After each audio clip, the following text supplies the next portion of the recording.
Rant at the Movies, a podcast where we rant about films you may have seen at house parties. I'm one of your hosts and jack of all trades, Mono, and bringing a platinum wig and her best dance moves to attract some demons is my co-host and master of none, Ciara. Fun night out. With some demons in the platinum wig? Yeah, why not? Yeah. Bit of drag. There we go.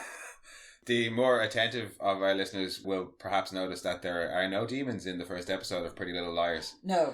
And if you're really attentive and have read the title of the episode, you'll know we're not doing Pretty Little Liars today. No, couldn't find it. It's just appeared off streaming services. You just could not find it anywhere. And while I'm not above pirating things, I am above putting in an excessive amount of effort, and I just couldn't find it anywhere obvious to pirate. So, sorry. Yeah. We're not doing Pretty Little Liars. And I was disappointed in as much as you had said that was the one that I was going to hate the most. Oh my god, you are. If I ever find it, I will watch it. It's angry. I'll have another look for it before next week. Because the other one we were going to do was Teen Wolf. And that also is not on any streaming services. No, which is a shame because that's actually a really fun series. So that's where that was an MTV series, so it's got that kind of wink wink, nudge nudge to it. Well, that's where today's episode comes in. Because we were like, right, well, we were going to do 2 normal teen dramas and 2 supernatural teen dramas. Yeah. So our other supernatural teen drama is Shadowhunters. Yes. Which I was quite pleasantly surprised by. Yeah. And not just because the pilot episode wasn't called Pilot. No. Yeah, no, in exchange for me getting to actually hate something, I kind of enjoyed this one. Like, it was light on the teen drama, but I assume there would be more to come in future episodes. There is a bit, but due to the fact that in a kind of odd reversal of a lot of them, they've aged up these characters appropriately because the situations that they end up in are quite adult in terms of it's like world ending. Well, I was somewhat disappointed to find out that the main male romantic lead was not immortal because... No, he's only supposed to be like two years older than her. Because, and all the other ones... She's 18, it's he's immortal like vampire 20. Yeah. But it's an actual age-appropriate relationship that I can't make fun of. Well, it's not even a relationship yet in this episode. It's just they meet, really. Yeah. But will we do a quick ripped-off IMDb summary? Yeah. After her mother disappears, Clary must venture into the dark world of demon hunting and embrace her new role among the Shadowhunters. Yeah, so these were based off... It was a series of books originally. It was 6 books by Cassandra Clare called The Mortal Instruments. And it's like the first one is City of Bones, and there's like City of Glass, City of Ashes, so on and so forth. That had 2 spin-offs. Yeah. And they made basically what is essentially the first season of this, which is the first book, into a movie with what's his name. He was Vecna in Stranger Things. He was in Twilight. He was on the Volturi. He was in Sweeney The blonde new one? Yeah. I have no idea. I know what you're talking about, but I don't know what his name is. Yeah, he's Jace. In the movie? In the movie. Alright. Didn't you say Robert Sheen was in the movie? Robert Sheen is Simon. Best friend. The best friend, and he's adorable. Aidan Gillen is... Or is that his name? He's in The Hobbit as well. He's from Dundalk. Yeah. He's Luke. The cop. But he's not a cop in the movie. But he's that person. But... The best friend of the mom. Type father figure. Barely older than Robert Sheen. How does that work?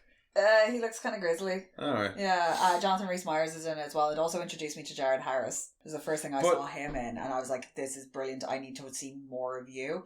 While Phil Collins' daughter is Clary, the main character. Didn't you say the books are... She's 16. Much younger in the books. Yeah. But all the characters are, aren't they? All the characters are. They are kind of, the age gaps are all still the same. But she's 16. So, like, Alec, I think, is 19. But for those actors that you've just said, none of them look convincingly like they are teenagers. No. Maybe Lily Collins. Where was it made? I don't remember. It was fun. CCH Painter is in it. I love me some CCH Painter. Oh, we love CCH Painter. She's great. As anybody who's listened to the Demon Knight episode will know. But the show itself, was it just the movie didn't go anywhere? But they were like, let's try again. And it was like the tail end of the Twilight, Divergent, Hunger Games, yada yada. So why make a show if the movie didn't? I think it did like kind of well enough, but not well enough to secure a sequel. Also, it was like, we'll throw a bit of money into a pilot episode we'll try and rework it, and they actually changed a lot of stuff from the original story. I did see a fair bit of that, the trivia. Yeah, like the Institute, there's only supposed to be the 3 of them and Hodge, and Hodge hasn't been introduced yet. So there's supposed to be 4 of them living in this whole big place, and like they're the only shadow hunters in New York. Alright. Like it's supposed to, like, and they're really not doing some the big, bare minimum. not some big tech HQ No, like we see in this episode. it's bustling, and like they've aged them up, which is really appropriate for it because it's weird. Well, we didn't really see anybody else in there, but they refer to higher ups having to get permission and being on missions. So you assume, that there are other people. But it came out. They did a first season of it. It ended up doing 3 seasons. I think it basically ended because of other commitments and stuff. No, like overall, I will say I found this certainly more enjoyable than the other 2 things we've watched, but actually kind of enjoyable. It's like, it's a bit cheesy at times. It does turn away from that as the series progresses. It does get darker and more serious, and then it's great fun because it was filmed in Canada to play Spot the Stargate actor in. Oh, of course, that's always going to happen when it's filmed in Canada. This is full of Spot the Stargate actor. Yeah. Also, Spot the Boys actor. Well, eventually, the Spot the Boys / Stargate / Supernatural actor, it just becomes the same game. There's 3 boys actors in this. At least 3 that you've got the mom, the dad, who are the mayor of Baltimore, Thingy's girlfriend, Maeve's girlfriend, and then young Billy's brother, Lenny. Lenny is the little brother that hasn't been introduced yet. He's really little, and he's brilliant in this. So that when we saw him in Boys, I was like, it's you! You're still acting brilliant! And he's so good. So good. And Alan Van Sprang as well, who plays Valentine in this.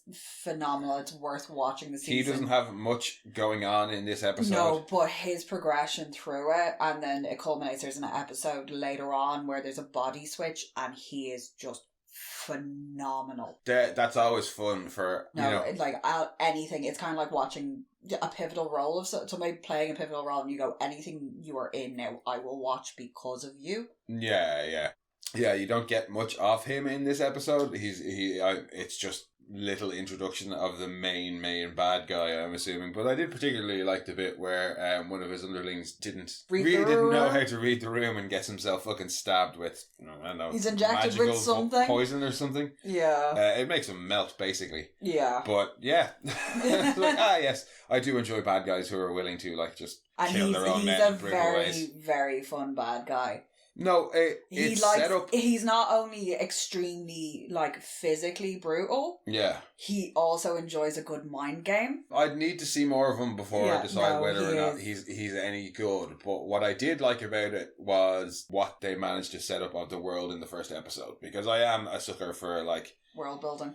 Yeah, and for that kind of fun lore and stuff you know what I mean. That's why I like things like Supernatural and Stargate. Well, the Supernatural connection with this is also produced by McGee, who does a lot of who produces Supernatural. So it's got that kind of a lot of shit too.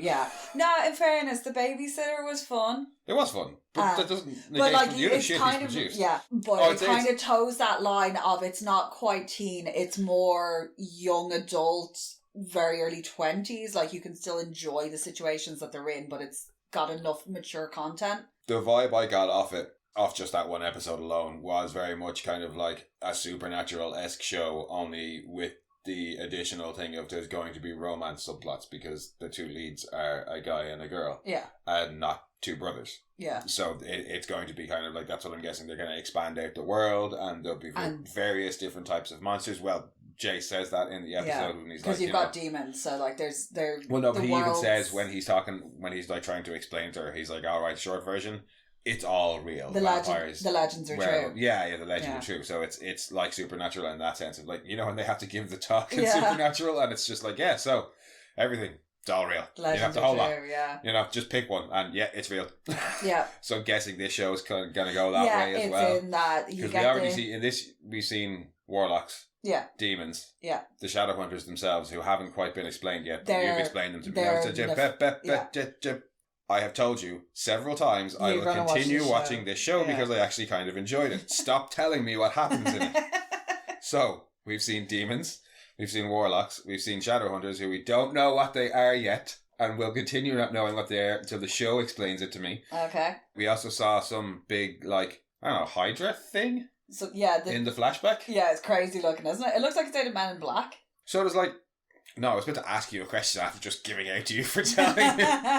But yeah, so I'm guessing there's going to be many varied monsters, especially given what Jay said. Like, but in this episode, it is just kind of like setting up the basic world of we've got normal human world, and then we've got these like magical guys. We don't know what they're fighting the demons. They're fighting, magical guys are fighting demons, and then there's a third faction who are called the Circle, who want this thing called the Cup. Yeah.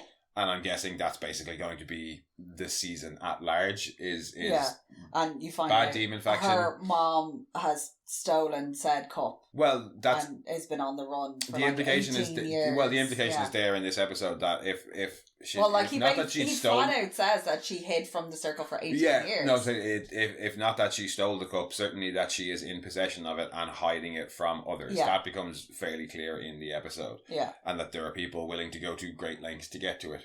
Particularly Luke, who seems like he's been living with her for several years. Basically a married couple in all but the actual marriage document. Yeah. And it's all just for him to get the cup as well. Yeah. Apparently. Yeah, there's like this whole big fucking conspiracy going on that she has stumbled into. And like things are... You get that story through it. Like... She's had her memories taken. Her mom has like fucked with her. Yeah, well, it's that to hide this world from her, and like I love the way she does the reveal of the rune. And Clary's just like, "What the fuck?" Well, it's mom. It's that, or that when she's talking to the guys, and she's like, "My mom can't lie to me for shit." And mom, meanwhile, is like unloading an arsenal back in the house. Mom can't conceal anything from me. Concealing a giant sword. Also, the escape plan and just how well it moves, and Dot moving in and out and handing stuff, and there being communication, and Clary just stood in the middle, completely lost. So she spends a lot of this episode just having stuff happen to her. Yeah, yeah. She's literally just been thrust into the middle of this, and is like, happens what? To and around She wakes her. up. It's her birthday. She's gone to her interview for the Brooklyn Academy of Art, because you always have to present a portfolio for an art academy. And she's gotten in, and she thinks it's going to be a normal night out. Yeah, and basically then shit hits the fan in a major way. And then everything. Her own curiosity does get the bet. Like, if she hadn't been like so fucking stubborn and followed him, it was coming anyway. It was coming because like she was starting to reveal things. That just ends up being a good thing for her, because if she hadn't gone in and followed. Eaten. When her family got attacked anyway, she would have had less hope of being saved. Well, she brought them back. They followed her. Yeah, but they're looking for her anyway. Yeah. They were probably going to find her. Yeah. But yeah, no, so as evidenced by the fact that we're probably talking way more about plot stuff than we have in the previous two episodes, I actually did quite get into this. Because they have that character of Clary is that typical, she's that Daniel Jackson character. She's that person who has no knowledge of it getting dropped into the situation and is the person through which everything gets explained to us, because they haven't a fucking clue what's going on. Except she has the added thing of being, she's already one of them, she just doesn't know because she's had her memories wiped, so that's why she needs to have everything explained to her. She's grown up just as a normal person. Yeah, I really dislike the way normal people are called mundanes. It's just stupid sounding. It's just really, really stupid. It's like I don't necessarily have anything against muggles in Harry Potter, like... It's a silly word. It's a silly sounding word. But yeah, mundanes, it's just like, oh, we need our own version of muggles. Yeah. What will we call them? They're like, oh, they're normal people. What's another word for normal? I don't know. I just thought that was stupid. There were a few things I did find stupid about this. It's not even that it like pissed me off or anything. It always cracks me up in these kind of shows where you have whatever Jace's like little squad is. Yeah. Of highly skilled, highly trained 19 and 20-year-olds who are going out on super important missions and are at like the top of the game, and they're also loose cannons because rules are made to be broken. And it's just like, squeeze in some more cliches there, please. So that particularly when they're in their little high-tech HQ thing and they're talking about like missions and stuff, and their back and forth banter, it was just like that was very, not teen drama, but very canned. Yeah, canned. That becomes more natural as well as it goes along, like as they settle into the characters a bit more. It's quite fun to see because nearly everybody on this actually auditioned for that role in the movie. Oh, right.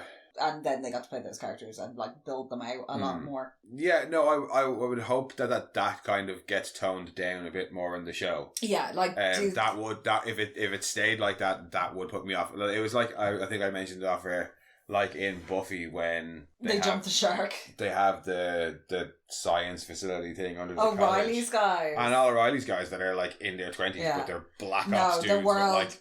it is explained through the world because it's the way the Shadowhunters operate, and as she's becoming is introduced to more and more of it. And it's brutal. Oh, is this like Anakin and the Jedi, where like they start real young? They're supposed to be trained from like babies, but she's only turned 18, so it's going to be like, we can't train her. She's too really old. She won't behind. get it. Like, no, they do train her. Like, and no, stuff but like it's that thing as well. And they have to train. They have the runes as well that give them advantages for fighting against the demons. They have to train how to use those. So they're like, makes it slightly better that there are these highly skilled 18 and 19 year olds running around on important missions, but it's still got that vibe. Yeah, and basically that they tend to die real young, so they are kind of encouraged to have kids quite young because they're losing. Well, they did. The three of them do seem supremely confident in themselves. Oh god, yeah, they're cocky as fuck.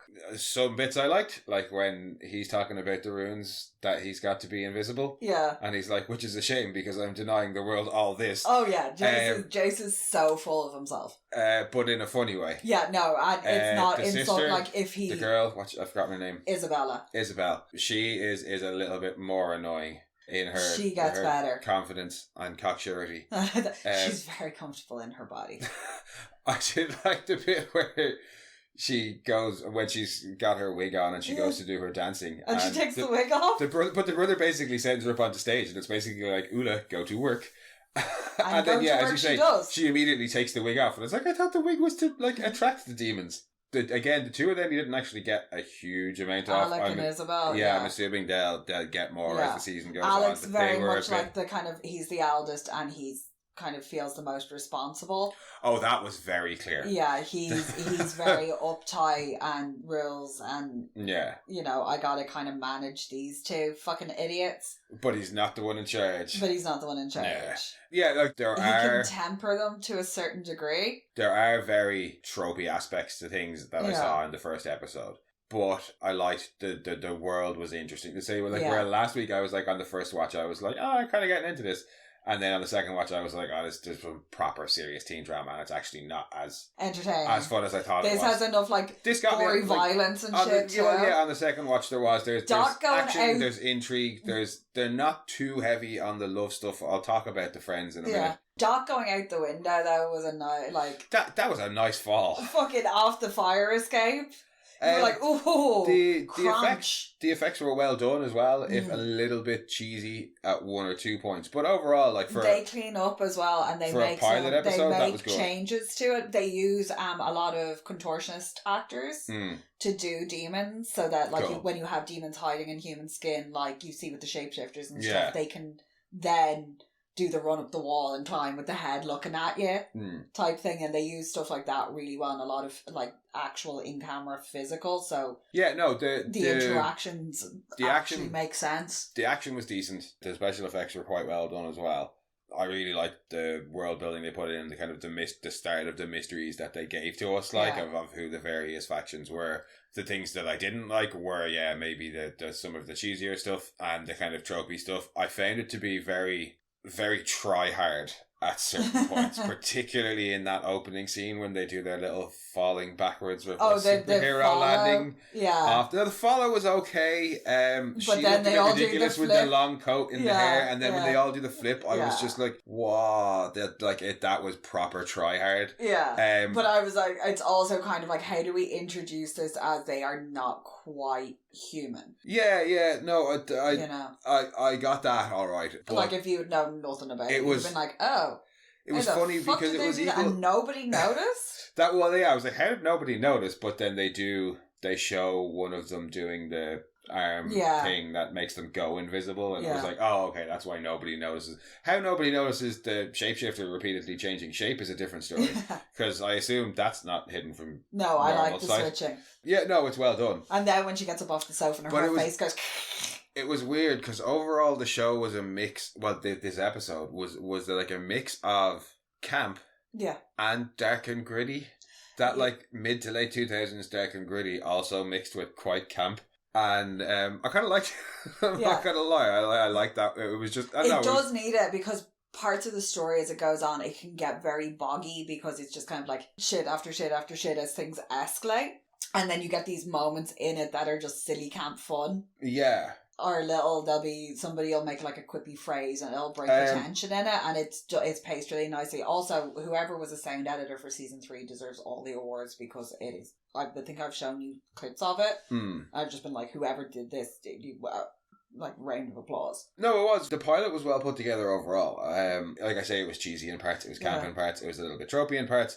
But it was quite fun overall the whole way through. There was nothing that I really rolled my eyes hard at. They do actually pack a good bit in. There's an awful lot because in I there. tend to watch it like the whole way through. I'd forgotten where episode 1 ends. And I'd forgotten that they put the whole thing in about her being taken to Magnus. The entire confrontation in the loft where Mom is like, I'm going to torch the bedroom. I love Mom's whole... Well, even just... march around the loft and then coming down the hallway with the sword out and the potion. Yeah. And then, like, confronting them. Well, even just narratively, what they set up for the season overall, compared to, say, the last 2 weeks. So in Gossip Girl, we just got introduced to our characters and kind of who they were about. Yeah. Who was friends with who was enemies with who. And it was all character focus. Vampire Diaries was, here are your characters. A vampire's come to town who's kind of good. Another vampire's who come to town who's his brother who's not good. And there's a mystery. And that's it. Well, it's not even really a mystery. The mystery is why either of them have come back and something to do with a picture of the main girl from like 150 years ago. That's it. 1864. This sets up new, like, teenage girl falling into a new world of like magic and mystery. Yeah. It gives you the Shadowhunters as kind of the good guys who protect the normal people from all the demons. It shows there's some demon thing about stealing blood going on. Yeah. You've got these guys, the Circle, who are looking for this cup thing that her mom was keeping. Yeah. You've got Luke, who seems to be from some other thing or out for his own. You get the really cool interaction of him with the police dog. And the eyes flash green. And then you've also got the Warlock, who very much seems to be on the side of good in the show. Was it Magnus? Magnus Bane. Yeah. Oh, Magnus Bane.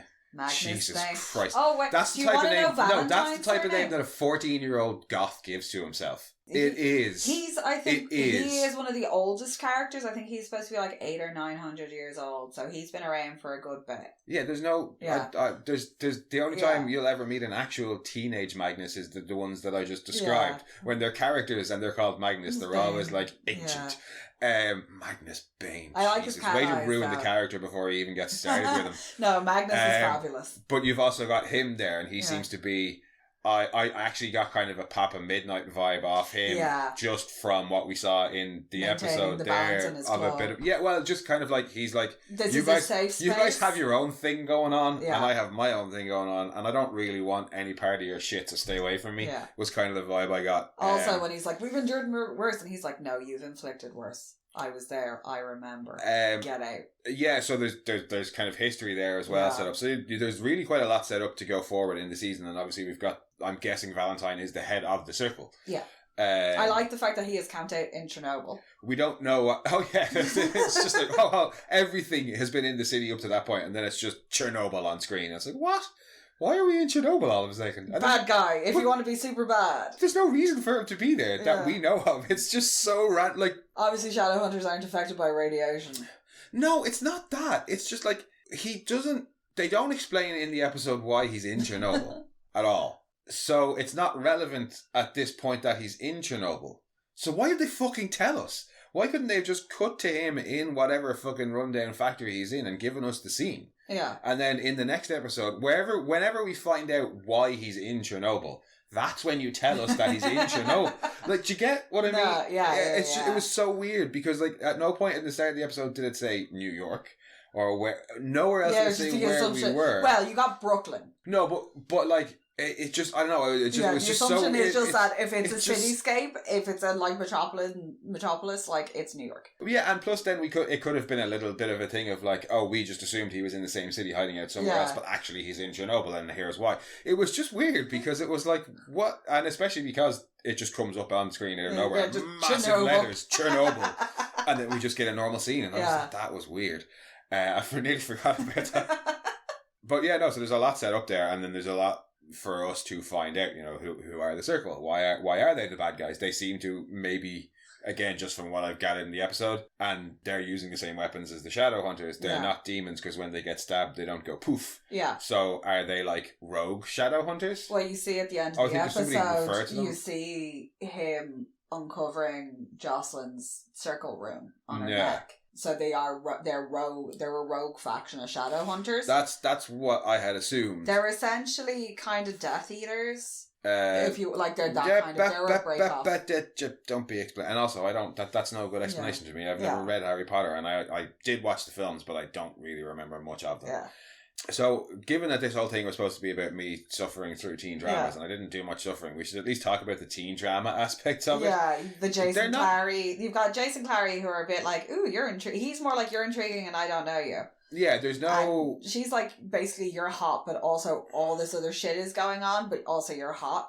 And then you don't even get that much of a, you're hot off him in it. So, like, as I said, it's just the kind of, like, the very seeds of it. Like, they're interested and they're the main characters. So I'm assuming there's going to be a love interest thing going on there. Yeah. And then, the more typical aspect of it is Simon. And that's set up very early on and very obviously, where she's like, what's the other girl's name? Maureen is into you. How can you not see it? And he's like, well, you'd be surprised how many people don't see shit that's right in front of their face. Yeah, and she the look on her face is, no, I see it. I'm just trying not to acknowledge it. Yeah. So a bit like last week, it's the friend who's been friends for years and years and years, but he's in love with her and she's not in love with him. Yeah. I'm assuming that will kind of continue on. It kind of like shit happens to Simon. I saw in the trivia for this episode, it gave away a major spoiler, not even for this episode, for something that happens way further on in the series. Just because of the fact that the song he plays in the episode foreshadows this thing that happens to him. Yeah. I assume you know what I'm talking about. Yeah. And I was like, that's some bullshit. That's a major character change that you just given away to be like, hey, this song he plays slightly hints towards this huge thing that happens. Yeah. Like, I was like, that... No, Simon's whole character arc is really, really interesting in its own right. Like, his story on its own is quite fun. I did like that I expect him to fall into that role of best friend who loves the main character and has been in love with her for years kind of thing. I did like that they played it more with the friendship angle. Yeah. Like he is in love with her, but like when he's like calling her about the hotel or outside the church and he's like, why you're in the abandoned church? Yeah, why do you need to get dressed? Like, is there a meth problem? Like, it's that all is coming from a place of like concern and friendship and not like, it's not romantic love, it's like, it's familial love. And when he's like come with me, like it's like you don't know this guy. Really weird. It's not like, oh, don't go with the hot guy. And why are you dressed like that? And then why is there a dead body? Like that whole bit where she's watching the fight and he can't see it. That's done well. Yeah. And she's screaming and he's like, what the fuck is going on? Then he sees the dead body. And he's like, oh good God, we need to call Luke. But yeah, even when it's like when she has to choose between which of the two boys to go with, he's not like, you know, don't go with him because I'm jealous of him. He's like, don't go with him because who the fuck is he? Yeah. Who is this magical dude who just appeared? Dude, and everything leads back. Well, it doesn't lead back, but from their perspective, it's all started with when she met him. When she met the guy they couldn't see. Yeah. So I like how they played it up because their show. Well, I mean, even just last week we got the I'm not ready to give up on us. Aspect of that character, you know, so they steered away. I assume it will come back into it a little bit just because why set it up otherwise. But beyond that, there wasn't really any teen drama. It was full of teens. The romance elements of it are never fully central. They're always kind of an aside to the bigger story that's going on, well, I mean, which is nice. Like they do give you it through it, and like relationships develop throughout the course of it. And the other shows that we love do have relationships in them. But the main story is not their relationship. Yeah. It's about, in season 1, it's about Valentine and everything that has been set up by this first episode of finding our mom, yada yada yada. Yeah, whereas last week is about and the relationships are happening alongside, and like the relationships are changing as they're finding out information and things like that. So it's not the core part of it. Yeah, so it is more like Supernatural or Stargate in that sense, where relationships happen, but it's not the core focus of the show. No. This just happens to be for a slightly younger audience than those shows. Yeah, this so was aimed more at, say, in that same Supernatural kind of time slot. You know, this was Netflix. If Supernatural was on at 8, this was on at 6 or 7. Yeah, but like the same kind of time slot that the likes of Gossip Girl and stuff and the Vampire Diaries would have taken. It's that age range of maybe 16 to 25. Yeah, just less romance focused than the Vampire Diaries would have been, because Vampire Diaries is about teenage girl falls in love with a vampire. Because that was the thing, like when the movie came out, the books had already been out for a good long time. So people who had read the books and loved it, when they watched the movie, they were like, "Ooh, this is a bit weird because they're young." It was that thing, but the people who were playing them didn't look the age. So when they announced that it was coming out, and they were, you know, things like they had aged them up. She's in college. She was like trying to go to college. Yeah, and they had made the changes that they made between the book and the movie and the show made the show more commercially successful, but it didn't detract from the book. If you get me? Yeah, like they kept all the important shit. They've just filled the world with more people. Basically, I'm assuming the books maybe are a little bit more romancy. They're third person perspective, which is nice, but just that it might focus a little bit more on it, but we're saying well, she's 16 in the book. Yeah, so where last week the show is teenage girl falls in love with a vampire, and sure, you're going to get werewolves and you're going to get other stuff and you're going to get lore, but the core focus of the show is teenage girl falls in love with a vampire, whereas this show is teenage girl discovers she's part of a magical world. Yeah. So there's going to be loads of stuff to do with the magical world, and there's also going to be romance, but the focus of the show is always going to be teenage girl in magical navigating magical world. That will probably make it easier for me to watch. No, I enjoyed it. I did actually enjoy this one, and I will give it another few episodes to see if the things that I didn't like about it get stronger. I'll have to go, nah, that's enough for me. But if they tone that what I didn't like this down, also has a lot of spot the Supernatural actors. Well, like we said earlier, it's one and the same. Yeah. But again, like bits of that, because they're in New York, you can get things like that where you've got all these characters coming in and out, and they don't have to be explained away, which is something that the Vampire Diaries has to do because it's this tiny town. You could just be like, oh, this person is masquerading as a shopkeeper or whatever. Like this is Jeff's place. Yeah, you go to see Jeff. Yeah, it makes it a lot easier, and then it's not like, well, why is this tiny town have? Because at least everything's really well established. At least in Buffy it was a Hellmouth. Yeah, there was a reason for all that shit to be going on there. Yeah, there was a Hellmouth, so like weird shit was drawn to this. In this case, it's a vast metropolis, so there's always going to be weird shit going on. Negative emotions and shit like that, or doing whatever. But it's somewhere where they can thrive. So obviously, there's people there who are trying to stop it. So, how did you come to this first then? Last week you had read the books before you saw I read the books for this a long time ago. Yeah, I thought you didn't read the books until after you had seen the movie or something. I had heard of the books and I'd read the first one, but I hadn't read the whole series. Oh, but you had read a book first. I had read one of the books and then I read the whole series and was like, this is actually a really good series. I really enjoyed this. Like it's a 6 book series and they're good books. Yeah. Like they're a good size. So where last week you had read the books and watched the show and were like, I'm going to keep watching to kind of see how they go with this. Because the show was so vastly different, I was like, this is more enjoyable than the books little bit. With this? Or? No, with the Vampire Diaries. With this, where they went with the shows, it does change from the books, but in a good way. No, but in the sense of if you hadn't read the books and you said last week, if you hadn't read the books and just watched the Vampire Diaries, you might not have given it as much of a chance as you did.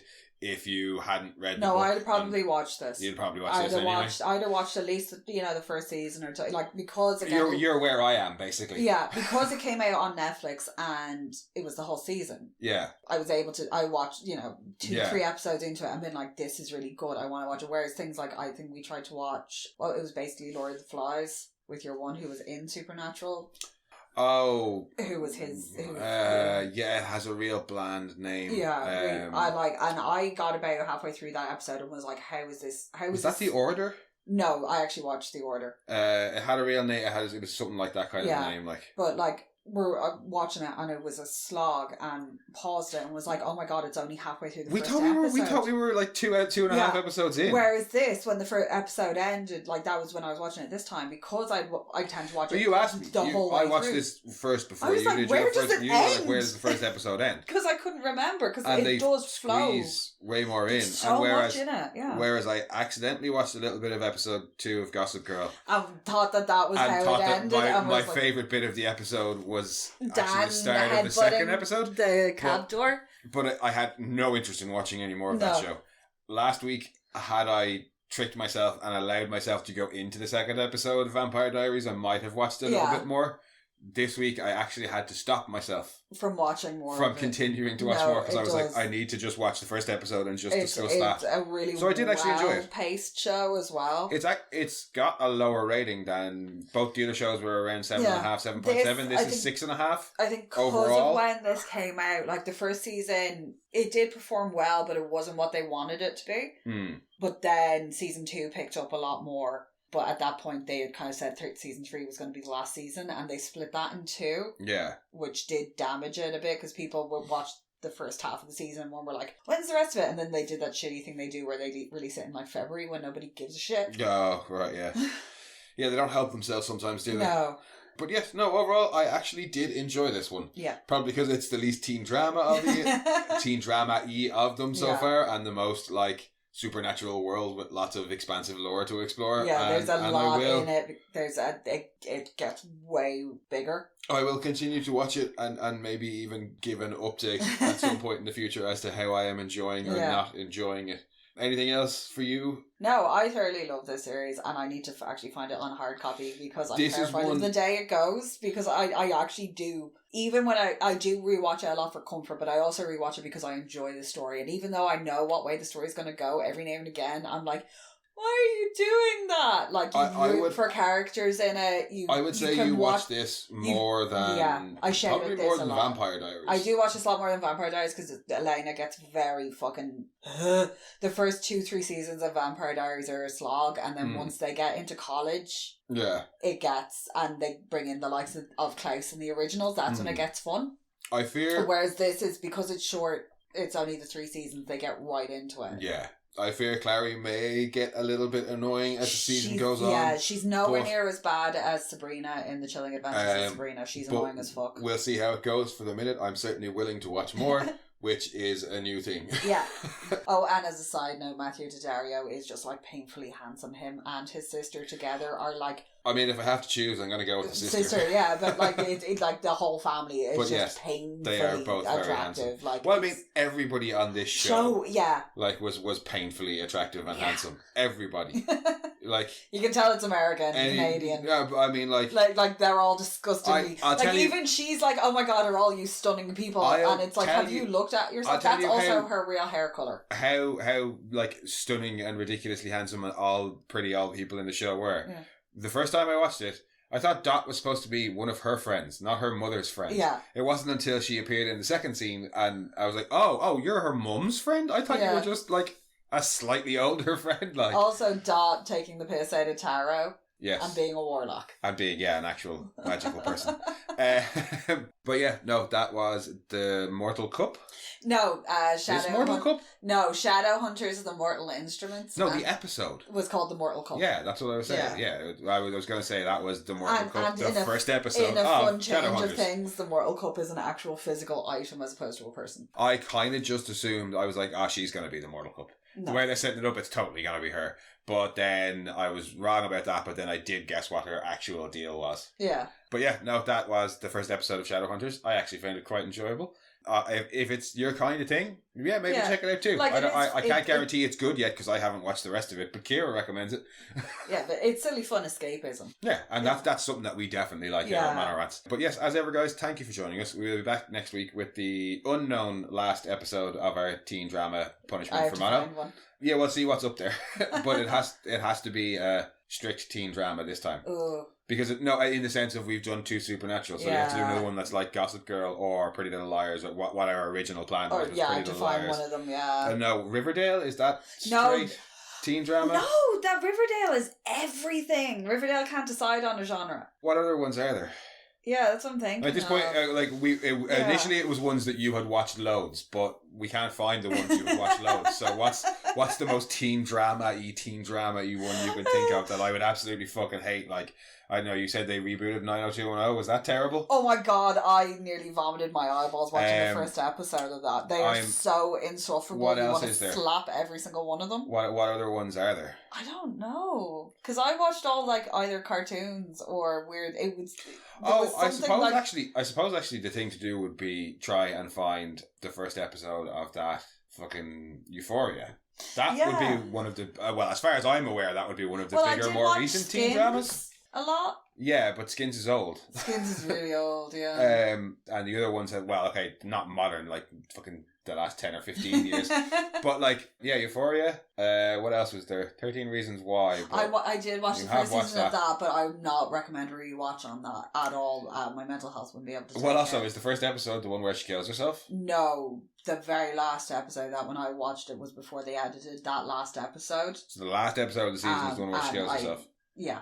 Oh, right, okay. Because I was going to say, if it's in the first episode, I'm not fucking watching No, it is. It's very, very dark subject matter, and I don't like the direction they take. No, we're trying to find something that will both punish me and I can get a hate bomb I'll have a look around. That's your task for the next couple of days, find something terrible, and we'll be back with whatever that is next week. Whatever I can dig up out of the dredges. But as ever, thanks for joining us, guys. In the meantime, if you want, you can head back and listen to some of our previous episodes or our other podcast, Mono Rants the Boys. Or you can come and chat with us on Twitter at RantsMono, on Blue Sky at Monorants, on Instagram at Monorants_the_boys. Or you can send your own rants to monorantspodcast@gmail.com.